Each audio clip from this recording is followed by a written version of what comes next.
Hello. Hi. It is week 3 of September. It is week 3 of readathons. Just to keep everything updated with my reading, I am between 2 books. One of them is Otherbound, which I am loving. And then the next book that I am in the middle of is House of Salt and Sorrows.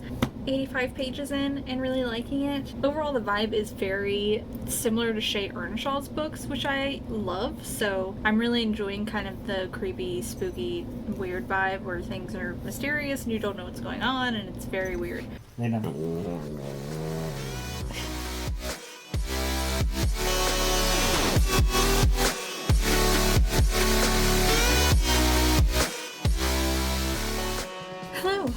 I have no idea where I left this off last. The updating here might be a little weird. I did get a little bit more into House of Salt and Sorrows, some yesterday and a little bit this morning. 124 pages in. I'm liking it, but it's a little bit of a slower read for me right now. I'm hoping it'll pick up here shortly because some actual main craziness is starting to finally happen. But I do have some books I wanted to haul. First, I have Volume 1 of Zodiac Star Force. 100% picked this up on a whim. I saw the cover and it just seemed like something I needed to have in my life. I know it's magical girls. I know there's LGBT plus rep in here. I know the art style is beautiful. And it just seems Sailor Moon-like. And then the second one that I picked up was the Southern Book Club's Guide to Slaying Vampires. That title is incredibly long. This is by Grady Hendrix. This is Grady Hendrix's brand new release. I think this just came out this year. And since I had read My Best Friend's Exorcism last month and really enjoyed it, I wanted to pick this up. Plus, for some reason, when I think about the plot to this book, my brain just keeps thinking of Fright Night, which highly recommend that movie, both the original and the remake. I think both are great. For some odd reason, just kind of get those vibes. From what I can tell is just a kind of neighborhood of women that meet in this club. I believe someone dies and then the nephew of whoever that is shows up and he's just extremely handsome. Kids start going missing. I'm assuming he's just a vampire in this neighborhood and it gives me very Fright Night vibes. And then I'm really excited about this. So I'm planning my TBRs for next month. There was a specific book that I really wanted to pick up because it would fit a prompt really well, and it was something that as soon as I heard just a little bit of what it was about and saw the cover, I knew I needed to have this book. It's The Fella Dark. I just need everybody to appreciate this cover because I personally love this. So this story, obviously it's a vampire book. It follows our main character who lives in a neighborhood that is just very supernatural. Tons of supernatural things and weird things happen in this neighborhood. Vampire Boy shows up with some cryptic messages for our main character and things go wrong and it's just up to our main character to try and fix everything and solve all the problems, and I think it's gonna be a lot of fun. I think it's gonna be great. As you can tell, I have a little bit of a theme with vampires going on right now. My TBR for next month, just be prepared, it's gonna be a long one.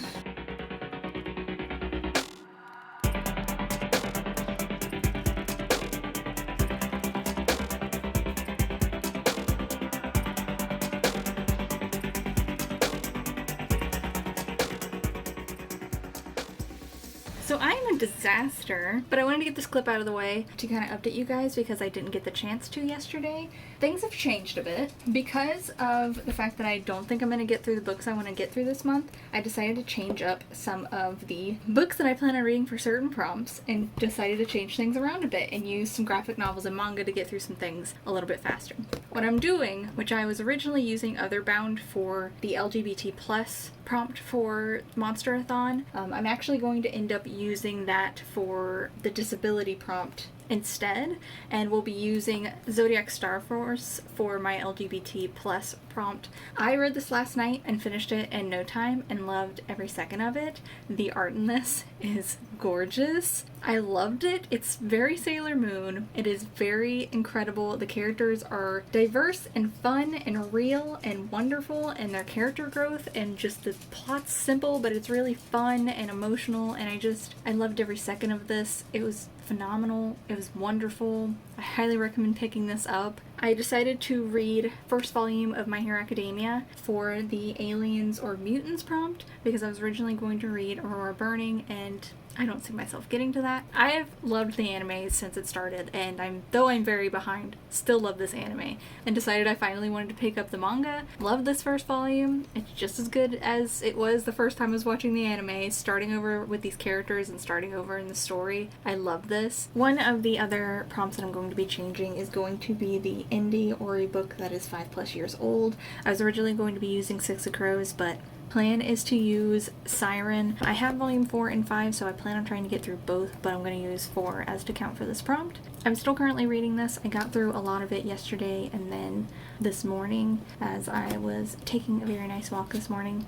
I am now 310 pages in, so I've got a little less than 100 pages and probably about an hour to an hour and a half of the audiobook left. So I'm going to try and finish that up today and get that completed.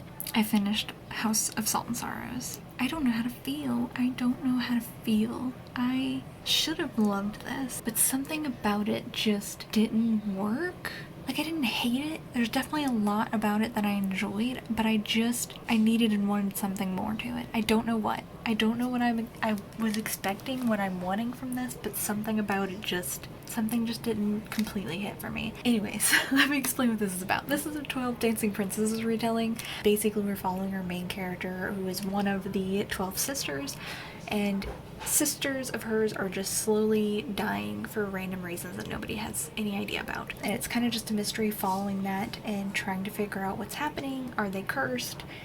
It's a huge mystery, and you're just going along with our main character trying to figure it out as she meets new people and tries to just go throughout the chaos of losing family as much and often as she does. There's a lot of death in this, but it just, like, it had a good vibe to it. I don't hate the characters. I had some weird moments with some of them and how some of the relationships played out. No, I should have loved this. This is exactly what I kind of enjoy when it comes to these type of books, and I don't know. This will complete a prompt for my team for The Haunts, which is a mystery or a book with a mystery element. This is also going to complete a prompt for Demonathon, which I'm using for it's a book that is featuring the dead. I had thought about maybe starting Midnight Sun next, but honestly, because I've been hearing some stuff about this recently and I just really want to pick it up, I'm gonna go ahead and start To Kill a Kingdom.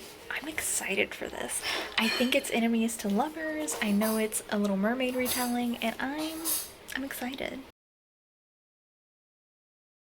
Good morning. It is Monday. I did complete something, and I finished To Kill a Kingdom last night.